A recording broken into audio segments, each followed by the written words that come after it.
aleluya, aleluya al Señor. Aleluya, aleluya, aleluya al Señor. Ofrezcan los cristianos ofrendas de alabanza a gloria de la víctima propicia de la Pascua. Cordero sin pecado que a las ovejas salva, a Dios y a los culpables unió con nueva alianza. Lucharon vida y muerte en singular batalla, y muerto el que es la vida triunfante se levanta. ¿Qué has visto de camino, María, en la mañana? A mi Señor glorioso, la tumba abandonada. Los ángeles testigos, sudarios y mortaja, resucitó de veras mi amor y mi esperanza. Vengan a Galilea, allí el Señor aguarda, allí verán los suyos la gloria de la Pascua. Primicia de los muertos, sabemos por tu gracia que estás resucitado, la muerte en ti no manda. Rey vencedor, apiádate de la miseria humana y da a tus fieles parte en tu victoria santa.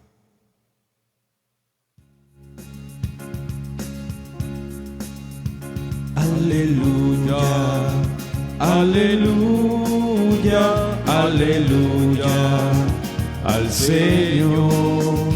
Aleluya, aleluya, aleluya al Señor.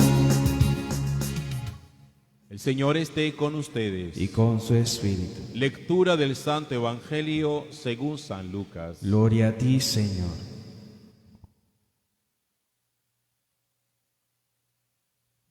Aquel mismo día, el primero de la semana, dos de los discípulos de Jesús iban caminando a una aldea llamada Emaús, distante de Jerusalén unos 70 estadios. Iban conversando entre ellos de todo lo que había sucedido. Mientras conversaban y discutían, Jesús en persona se acercó y se puso a caminar con ellos, pero sus ojos no eran capaces de reconocerlo. Él les dijo: ¿qué conversación es esa que traen de camino? Ellos se detuvieron con aire entristecido, y uno de ellos, que se llamaba Cleofás, le respondió: ¿eres tú el único forastero en Jerusalén que no sabes lo que ha pasado allí en estos días? Él les dijo: ¿qué cosa? Ellos le contestaron: lo de Jesús el Nazareno, que fue un profeta poderoso en obras y palabras ante Dios y ante todo el pueblo. Como lo entregaron los sumos sacerdotes y nuestros jefes para que lo condenaran a muerte, y lo crucificaron. Nosotros esperábamos que él iba a liberar a Israel, pero con todo esto ya estamos en el tercer día desde que esto sucedió. Es verdad que algunas mujeres de nuestro grupo nos han sobresaltado, pues habiendo ido muy de mañana al sepulcro y no habiendo encontrado su cuerpo, vinieron diciendo que incluso habían visto una aparición de ángeles que dicen que está vivo.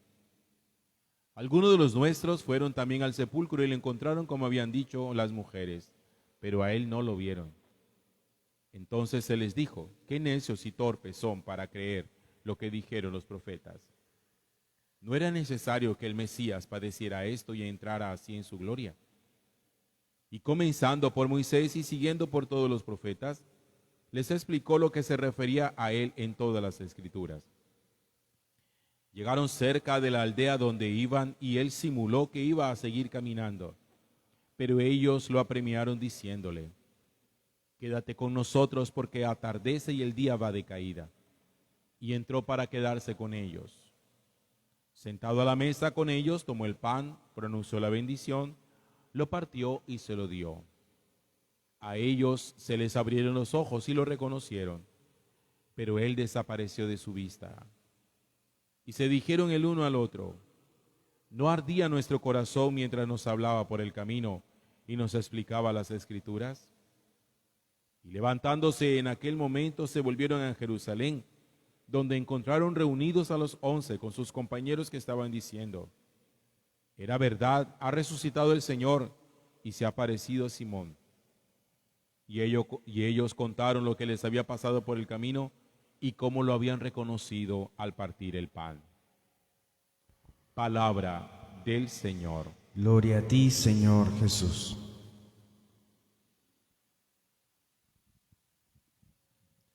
Nosotros en la vida somos caminantes. La vida toda es un peregrinaje. No hay vida que sea estática. No hay vida que se viva pasivamente, simplemente como a la espera de que los acontecimientos pasen sobre nosotros o que la historia pase sobre nosotros sin que nosotros seamos capaces de transformarla y ser partícipes de ella. Desde el momento mismo en que nacemos, somos obligados a respirar por nuestros pulmones. Ya no dependemos del cordón umbilical de nuestra mamá para seguir viviendo. Ahora nos toca hacer peregrinaje.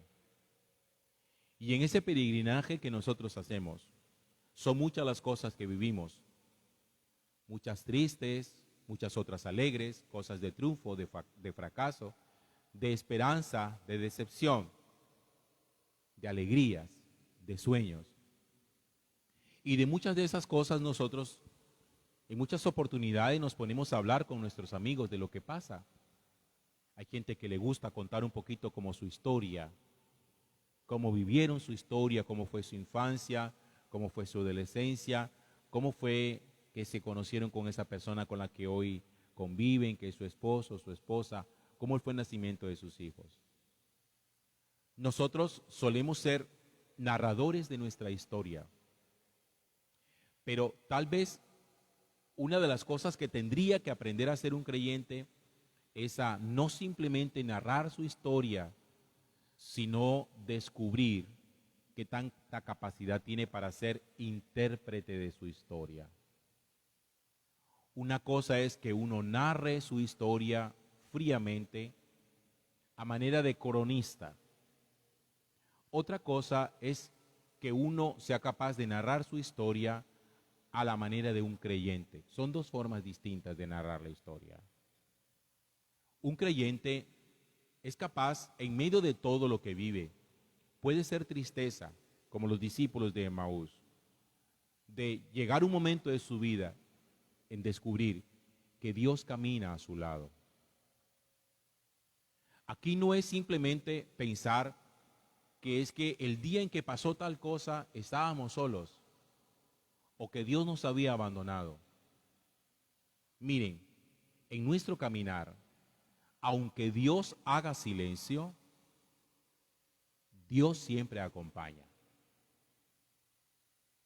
Porque Dios no siempre habla, pero siempre está ahí. Y Él, una de las cosas que le ha prometido a los creyentes es esta: yo estaré con ustedes todos los días hasta el final de los tiempos. El Señor nunca prometió que nosotros siempre lo sentiríamos, pero sí nos prometió que ahí iba a estar. Entonces la presencia de Dios no es una presencia de sentir cosas. La presencia de Dios es la seguridad por su palabra, por su promesa, de que Él está allí. Que cuando hay una tristeza, Él está allí. Cuando hay un triunfo, Él está allí. Cuando hay un fracaso, Él está allí. Cuando hay la pérdida de un ser querido, Él está allí. Aunque haga silencio, está allí. Hasta que finalmente llegue como una especie de luminosidad que le permite a uno descubrir, claro, es que siempre anduvo conmigo. Lo que pasa es que no me había dado cuenta de ello. Con esos dos discípulos de Emaús, fue eso lo que pasó. Y fíjense que el evangelista San Lucas, que es el que narra este acontecimiento, dice que dos de los discípulos de Emaús, que no eran apóstoles, ya iban de regreso a su casa después de la muerte de Jesús en Jerusalén. Claro, ya se murió nuestro jefe, pues volvamos a nuestras actividades. Y se regresaban para la aldea donde ellos vivían, que se llamaba Emaús. Y el evangelista San Lucas, de los dos discípulos, extrañamente menciona el nombre de uno, Cleofás, pero no menciona el nombre del otro. Uno dice, o menciona a los dos, o no menciona a ninguno. ¿Por qué dejar en el anonimato al otro discípulo? ¿Por qué no dar el nombre del otro discípulo? Porque Lucas, como muchos otros evangelistas, quiere que nosotros seamos capaces de ponernos allí como protagonistas de la historia. Que el otro discípulo sea usted. Que junto a Cleofás, el nombre que hace falta sea el nombre suyo. Para que usted sea un caminante capaz de descubrir en medio de la tristeza que Dios camina a su lado, aunque no lo reconozca, aunque a veces pueda permanecer en silencio, aunque a veces no se sienta, pero va caminando con nosotros. Eso es ser intérpretes de la historia y no simplemente cronistas de la historia. Si usted hiciera una crónica de su vida, usted tendría que poner datos muy precisos, sin interpretación. Dónde nació, en qué fecha nació, cuál es su pueblo de nacimiento, quién es su familia de origen, cómo se llama su papá, su mamá, dónde fue la primera escuela donde lo inscribieron, cómo se llama su maestra o su maestro que le enseñó las primeras letras. Eso es una crónica. Pero cuando uno no es cronista, sino que uno es intérprete de la vida, uno ya los acontecimientos no los narra simplemente como ocurrieron, sino de la manera como Dios fue haciendo camino con nosotros en el transcurso de la vida. Yo estoy seguro que uno de los ejercicios que a nosotros nos hace falta es ese. Porque nosotros muchas veces no hemos sido capaces de darnos cuenta en qué momento Dios ha estado caminando a nuestro lado sin percatarnos de ello. Y uno simplemente ha dicho, no, es que yo estaba solo ese día. ¿Cómo iban los discípulos de Emaús? Dice que iban caminando entristecidos. El corazón lo llevaban agobiado, compungido. Y Jesús caminaba a su lado. Pero la tristeza no les permitía a ellos poder descubrir que era Jesús. Así nos pasa muchas veces. A veces las tristezas tapan tanto nuestra visión que nos impiden ver el modo como Dios camina a nuestro lado. Pareciera que la tristeza es lo que domina nuestra vida y entonces terminamos tomando decisiones a partir de nuestra tristeza. El dolor nos sobrepasa y el dolor no nos deja ver la presencia de un Dios que camina, se lo repito una vez más, a veces silencioso, pero que está allí. Dios nunca ha abandonado a los que le aman y a los que Él ama. Lo que pasa es que Dios no siempre habla, está ahí. Miren, esto me hace acordar de una cosa que yo trato de practicar muchísimo en mi vida, y es cuando a alguien se le muere un ser querido. Yo cuando a alguien se le muere un ser querido, nunca llego a decirle nada. Que lo siento mucho, que tranquilo, que resignación, que está en la gloria de Dios, que no sé qué, que patatí, que patatá. Yo simplemente llego, doy un abrazo y no digo absolutamente nada, ni una sola palabra digo. Y cualquier persona podría decir, llegó el cura tiene la palabra precisa. No, yo no digo absolutamente. Simplemente estoy ahí para que la otra persona entienda, aquí está. Y Dios hace muchas veces eso. No dice nada. Porque a veces en esos momentos lo que menos necesita uno es que digan cosas. Basta la presencia. Saber que está. Tener la seguridad de que está. Eso es fe. La seguridad de un Dios que aunque no hable, que aunque no diga nada, yo sé que está ahí caminando conmigo. Y que va a haber un momento en que se va a mostrar a través de signos pequeños. Cuando descubrieron los discípulos de Emaús que era Jesús, hubo dos momentos en los que lo sintieron. Cuando les explicaba las Escrituras, dice, nuestro corazón se encendía. Y cuando fraccionó el pan, claro, porque recordaron la última cena. Y ese gesto que Jesús había tenido tantas veces de partir el pan con la gente, como el día de la multiplicación de los panes. En ese instante se le abren los ojos, lo reconocen y Jesús desaparece. Pero Jesús no desaparece para no estar con ellos. Jesús desaparece para seguir haciendo presencia con ellos silenciosa. La presencia de Dios, la compañía de Dios, muchas veces es silenciosa. Y usted no puede permitir que el dolor le sobrepase para impedirle creer o para negar esa presencia de Dios, llegando a afirmar simplemente, porque el dolor se lo hace creer, de que Dios me abandonó. En el momento en que hay más dolor en el corazón, es cuando Dios más está ahí y más lo está cargando a uno. Más lo está acompañando a uno. Lo que pasa es que guarda silencio.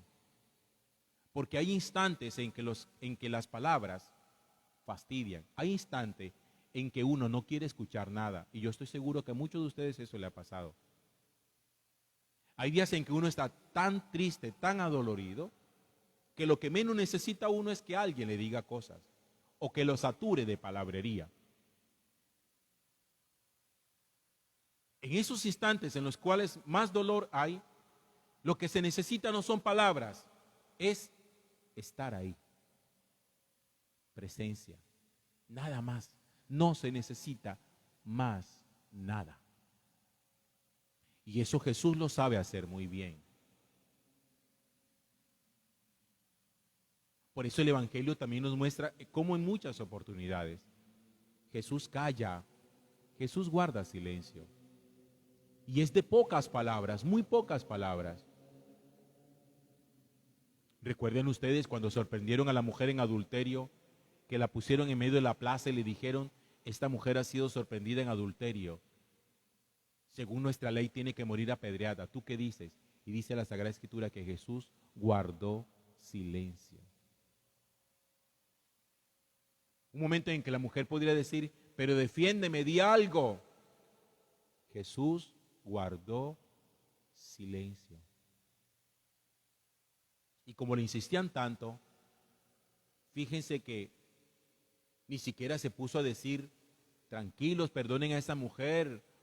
No, lo único que dijo es, si alguno de ustedes no tiene pecado, pues tírenle la primera piedra. Y ya.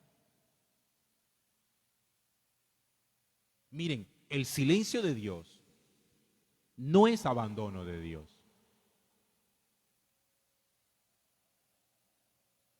Y para mí es importante que usted se meta eso en la cabeza. Porque nosotros somos de palabrerías, nosotros somos de muchas palabras. Nosotros somos de hablar y de hablar y de hablar y de hablar y de hablar.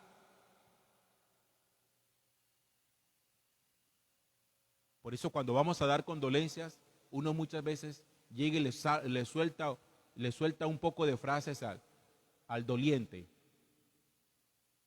Lo siento mucho, Dios te acompaña, aquí estoy contigo, cuenta conmigo.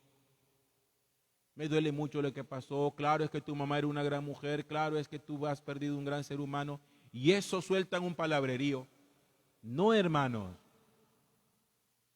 También en instantes como esos hay que saber cómo guardar silencio y simplemente saber estar.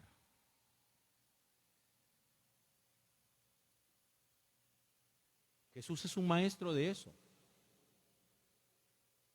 Que Jesús calle no significa que no le importe.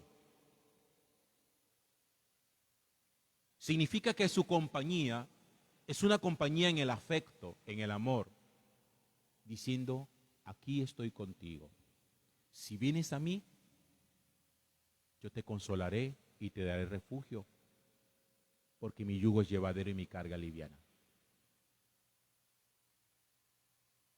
¿Sí ven por qué a veces es tan difícil hacer duelos cuando uno pierde un ser querido? Porque uno se deja llevar de la desesperación y empieza uno a dar gritos y gritos y gritos y gritos.